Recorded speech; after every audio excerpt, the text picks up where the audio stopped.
जय हिंद।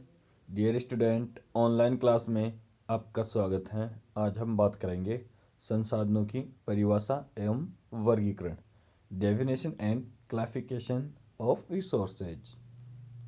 तो सबसे पहले हम देखेंगे संसाधन का अर्थ कि संसाधन होते क्या है। संसाधन शब्द कौन से भाषा से लिया गया है।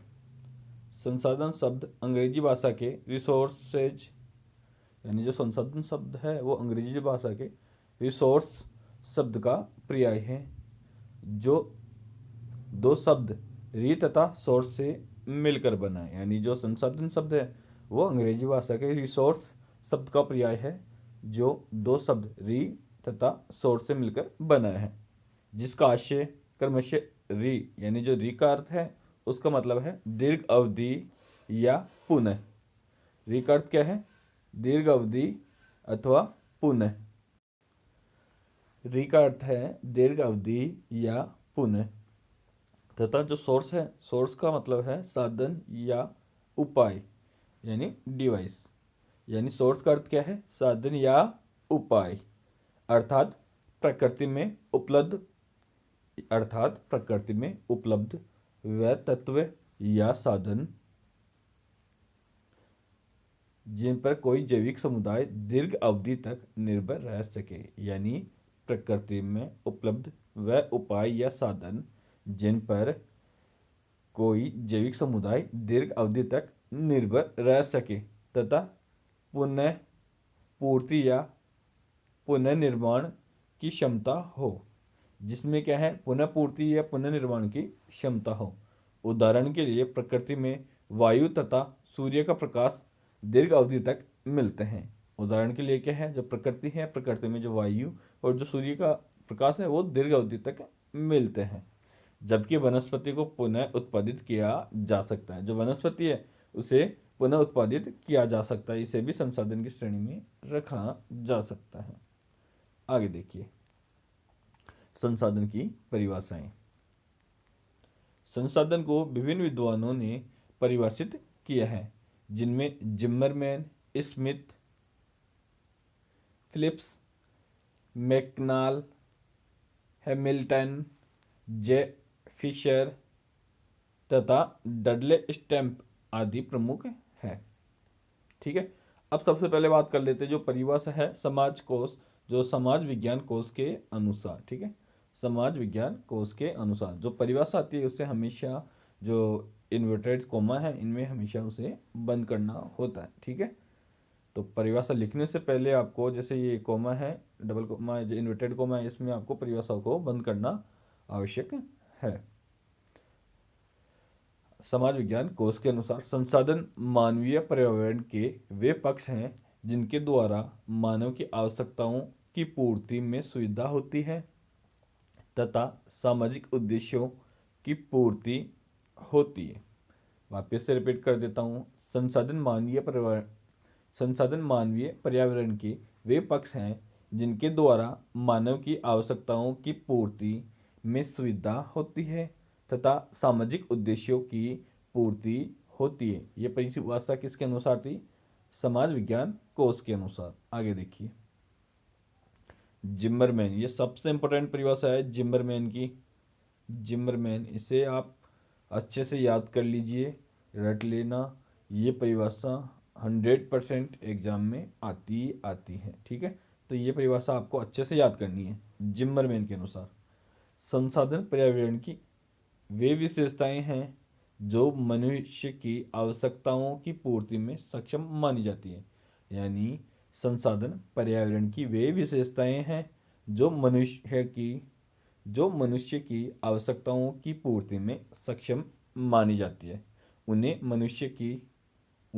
मनुष्य की आवश्यकताओं और क्षमताओं द्वारा उपयोगिता प्रदान की जाती है। वापस से रिपीट कर रहा हूँ। जिम्मरमैन के अनुसार संसाधन पर्यावरण की वे विशेषताएं हैं जो मनुष्य की आवश्यकताओं की पूर्ति में सक्षम मानी जाती हैं। उन्हें मनुष्य की आवश्यकताओं और क्षमताओं द्वारा उपयोगिता प्रदान की जाती है। ये जो परिभाषा थी ये जिम्मरमैन के अनुसार थी। आगे देखिए जेम्स फिशर के अनुसार जेम्स फिशर के अनुसार संसाधन ऐसी कोई वस्तु है जो मानवीय आवश्यकताओं तथा इच्छाओं की पूर्ति करता है। मतलब जेम्स फिशर ने क्या कहा, संसाधन ऐसी कोई वस्तु है जो मानवीय आवश्यकताओं तथा इच्छाओं की पूर्ति करता है। आगे देखिए, स्मिथ एवं फिलिप्स के अनुसार, स्मिथ एवं फिलिप्स के मतानुसार मूलतः संसाधन केवल पर्यावरणीय कार्यशीलता है जो मानवीय उपयोग में आती है।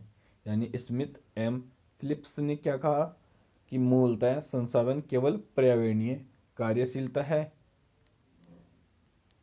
जो मानवीय उपयोग में आती है। आगे देखिए, डडले स्टाम्प के अनुसार, डडले स्टाम्प के अनुसार संसाधन किसी आवश्यकता या कमी की पूर्ति करने वाला साधन होता है। यह एक संग्रह या आरक्षित राशि होती है जिसकी कोई भी आवश्यकता होने पर दोहन किया जा सकता है। यानी डडले स्टाम्प क्या कहते हैं, संसाधन किसी आवश्यकता या कमी की पूर्ति करने वाला साधन होता है। यह एक संग्रह या आरक्षित राशि होती है। यानी ये क्या है, एक संग्रह और आरक्षित राशि है जिसका कोई भी आवश्यकता होने पर दोहन किया जा सकता है। अब बात कर लेते हैं संसाधन का वर्गीकरण। संसाधन का वर्गीकरण, अब बात करते हैं संसाधन। संसाधन को 3 भागों में बांटा गया है। कौन कौन से जो संसाधन है, संसाधन को 3 भागों में बांटा गया है। ये देखिए 3 भागों में बांट दिया गया है। फर्स्ट पे है उपयोग की सततता के आधार पर, सेकंड पे बांटा है उत्पत्ति के आधार पर, और थर्ड पे बांटा है उद्देश्य के आधार पर। तो पहले बात करते हैं हम उपयोग की सततता के आधार पर। उपयोग की सततता के आधार पर इनको 3 भागों में बांटा गया है। पहला नवीनीकरण योग्य या असमाप्य, यानी वे संसाधन जिनका नवीनीकरण किया जा सके, जो असमाप्य यानी जो समाप्त नहीं होते, जैसे वनस्पति। ठीक है। सेकंड पे है इसमें नवीनीकरण के अयोग्य या समाप्य, वे संसाधन जिनका नवीनीकरण नहीं किया जा सके और वो समाप्त हो जाते हैं, जैसे इसमें पेट्रोल, डीजल या जो अपने खनिज संसाधन आते हैं, लगभग उनको इसी श्रेणी में रखा जा सकता है।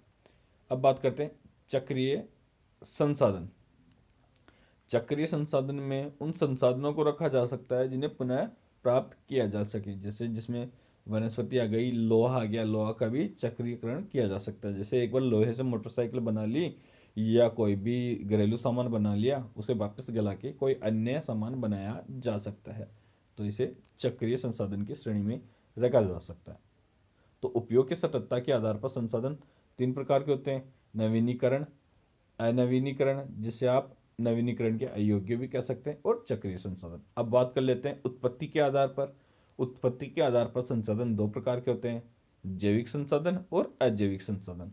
जैविक संसाधन में वनस्पति जीव जंतुओं को सम्मिलित किया जाता है, और अजैविक संसाधन में आप लोहा, यूरेनियम, थोरियम, जो भी खनिज संसाधन, उन्हें इसमें सम्मिलित करते हैं। ठीक है। अब बात कर लेते हैं उद्देश्य के आधार पर। उद्देश्य के आधार पर भी संसाधनों को 3 भागों में बांटा है, ऊर्जा संसाधन, कच्चा माल और खाद्य पदार्थ। ठीक है, 3 में बांटा है। किस किस में, ऊर्जा संसाधन, कच्चा माल और खाद्य पदार्थ। अब बात कर लेते हैं पहले ऊर्जा संसाधन। ऊर्जा संसाधन को 2 भागों में बांटा है।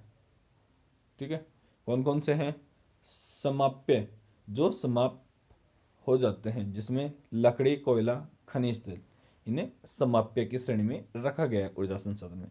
दूसरे पे आते हैं असमाप्य, जो समाप्त नहीं होते, जिसमें वायु, जल और सौर ऊर्जा, वायु, जल और सौर ऊर्जा। ठीक है। अब आगे बात कर लेते हैं कच्चा माल। कच्चा माल को 3 श्रेणियों में बांटा गया है। ये देखिए 3 श्रेणियों में बांटा गया है कच्चे माल को। फर्स्ट पे है खनिज, दूसरे पे है वनस्पति, और तीसरे पे है पशु एवं जीव जंतु। तो बात कर लेते हैं पहले खनिज। खनिज में लोहा, तांबा, सीसा, जस्ता और बॉक्साइट को सम्मिलित किया जाता है, किसमें? कच्चे माल में। दूसरे नंबर पे आता है वनस्पति। वनस्पति को भी दो भागों में बांटा गया है, प्राकृतिक और कृषिगत। यानी वनस्पति या तो प्राकृतिक रूप से प्राप्त होती है या कृषि के द्वारा प्राप्त होती है, ठीक है। तो वनस्पति को दो भागों में बांटा गया है। फिर आगे बात कर लेते हैं पशु एवं जीव जंतु, जंगली, समुद्री तथा पालतू जानवर। ये भी कच्चे माल के श्रेणी में आते हैं। इनमें क्या होता है, जैसे खाद्यान्न की पूर्ति के लिए कच्चे माल के रूप में इनका उपयोग किया जा सकता है, पशु एवं जीव जंतुओं का। तो ये सारी चीज़ें कच्चे माल में सम्मिलित की जाती हैं। अब बात कर लेते हैं आगे खाद्यान्न पदार्थ। ये देखिए खाद्यान्न पदार्थ को भी तीन श्रेणी में बांटा गया है। पहला है खनिज नमक, दूसरा है वनस्पति जिसमें कंदमूल, खाद्यान्न, सब्जी आदि, ठीक है। और तीसरा है पशु एवं जीव जंतु। खाद्यान्न को तीसरे भाग में कौन सा है, पशु एवं जीव जंतु में सम्मिलित किया जाता है। यानी खाद्यान्न को भी तीन श्रेणी में बांटा है, खनिज नमक, वनस्पति और पशु एवं जीव जंतु, ठीक है। अब आगे देखिए उपयोग की सततता पर आधारित वर्गीकरण। उपयोग की सततता के आधार पर वर्गीकरण तीन भागों में बांटा था, नवीनीकरण, अनवीनीकरण और चक्रीय। तो बात करते हैं पहले उपयोग की सततता पर आधारित वर्गीकरण की। किसी भी संसाधन के उपयोग की एक अवधि होती है। कुछ संसाधन न्यून अवधि के अंदर समाप्त हो जाते हैं, जबकि कुछ का सतत उपयोग किया जा सकता है। इस प्रकार उपयोग की निरंतरता या सततता के आधार पर संसाधनों को तीन वर्गों में विभाजित किया जा सकता है। तो फर्स्ट है आपका नवीनीकरण या नव्यकरणीय संसाधन। इस श्रेणी में वे सभी संसाधन आते हैं जिनको पुनः उत्पादित किया जा सकता है। इस हेतु भौतिक, यांत्रिक तथा रासायनिक प्रतिक्रियाएं अपनाई जाती है, अतः ये संसाधन असमाप्य होते हैं। वह इनकी जीवन धारणा पुनरावृत्ति संभव है। उदाहरण के लिए वनों के एक क्षेत्र में काटे जाने के उपरांत नए क्षेत्र में उन्हें पुनः उत्पादित किया जा सकता है। मतलब जो नवीनीकरण संसाधन है या नव्यकरणीय संसाधन, उन्हें क्या है, एक बार उपयोग में लेने के बाद में पुनः प्राप्त किया जा सकता है, उनका पुनः उत्पादन किया जा सकता है। उन संसाधनों को इस श्रेणी में रखा जाता है, ठीक है। आगे देखिए सेकंड नंबर पे आता है आपका अनव्यकरणीय। संसाधनों में सतत उद्योग की श्रेणी में ऐसे संसाधन जिनका एक बार दोहन के उपरांत उनकी पुनः पूर्ति संभव नहीं है। वापस रिपीट करता हूँ, संसाधनों में सतत उद्योग की श्रेणी में ऐसे संसाधन जिनका एक बार दोहन के उपरांत उनकी पुनः पूर्ति संभव नहीं है, इनकी मात्रा सीमित रहती है तथा निर्माण अवधि भी लंबी होती है। अतः इस श्रेणी में संसाधनों का दोहन तीव्र गति से करने पर ये समाप्त हो जाते हैं। भूगर्भ में खनिज संसाधन इसी श्रेणी के अंतर्गत आते हैं। यानी जो भी भूगर्भ में संसाधन मिलते हैं वो इसी श्रेणी के अंतर्गत आते हैं, जिसमें आपका लोहा, तांबा, पीतल, सोना, चांदी सारे इसी श्रेणी में आते हैं, ठीक है। आगे देखिए चक्रीय संसाधन।